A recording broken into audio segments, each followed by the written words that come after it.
I never imagined that a simple Saturday night could shatter everything I thought I knew about my marriage. Emily had been my world for 7 years, my confidant, my partner, the person I thought I could trust with my life. We shared a small house, 2 cats, and countless memories that I believed cemented our bond. But that evening, as I scrolled through my phone, my heart sank into an abyss I hadn't prepared for. A message, one that shouldn't have existed, revealed everything. Emily was having an affair. At first I couldn't process it. My mind refused to believe the words on the screen. Hours of shared laughter, inside jokes, and late-night conversations suddenly felt like a facade. But there it was, undeniable proof, a trail of texts, pictures, and timestamps that painted a picture far worse than I could have imagined. And the man she had been seeing wasn't single. No, he was married. And that fact made my blood run cold. I didn't shout. I didn't storm around the house. Instead, I did what I always did when faced with a crisis.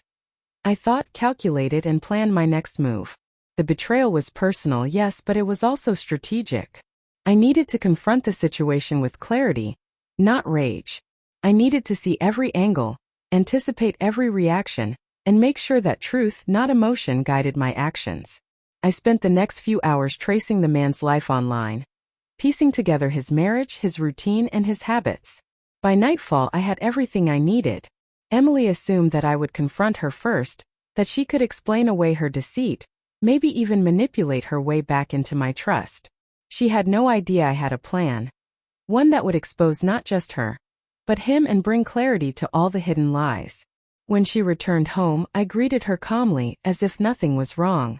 The tension in her shoulders, the nervous twitch in her smile, gave her away instantly. I didn't mention the messages. I didn't ask her to explain.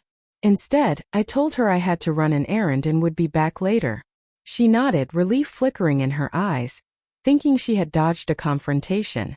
Little did she know that the real reckoning had already begun, and it wouldn't involve just her. By the time I arrived at the address I had tracked down, my mind was clear, focused, and cold. I had spent hours preparing, anticipating every possible reaction, every excuse, every lie that could be thrown my way. I wasn't going there to yell or cry or beg. I was going to expose the truth, to someone who had a right to know it, someone who was as innocent in this as I was guilty of ignorance. I knocked on the door, trying to mask the tension I felt buzzing beneath my calm exterior. A woman answered, mid-30s, surprised, unsuspecting, her eyes lighting up briefly before she noticed the hard edge in my gaze. "Can I help you?" she asked cautiously. I showed her my ID and simply said, "I need to talk to you about your husband. It's important." Her expression shifted almost immediately, confusion giving way to concern, and then, gradually, suspicion. I laid out the evidence, carefully, without embellishment or anger. The texts, the pictures, the timelines, everything lined up perfectly. I didn't raise my voice, didn't demand, didn't accuse. I let her see the truth for herself, let her confront the betrayal with her own eyes. And as she read through the proof, the color drained from her face. She looked at me, shocked, hurt, betrayed. I had no idea," she whispered, almost inaudibly. And in that moment I realized something. The shock wasn't just mine. The collateral damage of betrayal rippled farther than I could have imagined. I was angry at Emily, yes, but there was no room for blind rage now. There was only strategy, and the responsibility to ensure that truth reached those who needed it most. Meanwhile, I could see her mind racing, thinking of what to do next, how to confront her husband, how to reclaim some sense of control. And I felt a quiet satisfaction, not of malice but of justice served. Not mine but hers, and perhaps even mine finally. Betrayal has a strange way of revealing character, not just in the ones who deceive, but in the ones who respond, who act with clarity rather than impulse. When she finally turned to me, her eyes glistening with tears, she asked softly, "What about your wife?" I didn't answer immediately. The confrontation was done. The truth had been laid bare. Emily, unsuspecting, waiting at home, would soon learn that secrecy had a cost far greater than she had imagined. And I, for the first time, felt a strange calmness. The storm was not over, but the first wave of reckoning had arrived. When I returned home that night, Emily was waiting, her eyes darting nervously as soon as I stepped through the door. She had assumed that my errand would be routine, that I'd come back, sit down, and maybe argue. She had no idea what had already happened. I didn't rush to speak.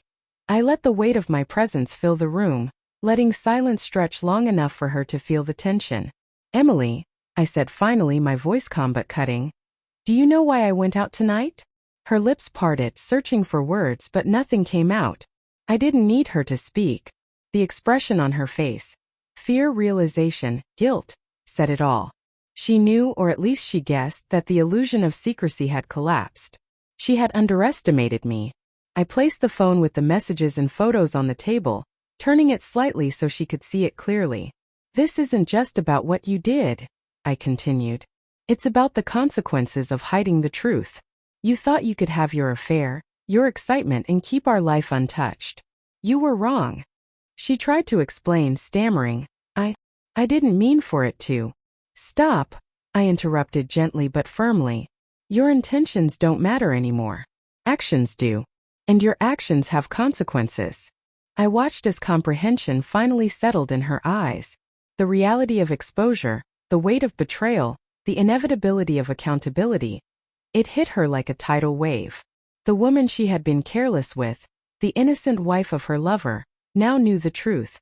And Emily could see the reflection of what she had done, not just to me, but to everyone tangled in this web of deceit. She sank onto the couch, shoulders slumping, and I felt a mix of sadness and resolve. I loved her once, yes, but love cannot thrive on lies. Betrayal destroys trust faster than words can repair it. That night, Emily finally understood that deceit has a way of reaching far beyond the person who commits it, and sometimes the collateral damage is what teaches the harshest lessons. I didn't scream. I didn't threaten. I simply let her sit there with the truth, watching the weight of her choices settle upon her. She would have to live with it, with the knowledge that her carefully hidden actions had been laid bare. And for the first time in years I felt free, not from love but from illusion. Emily's secret affair was exposed, and justice, quiet and unyielding, had found its course.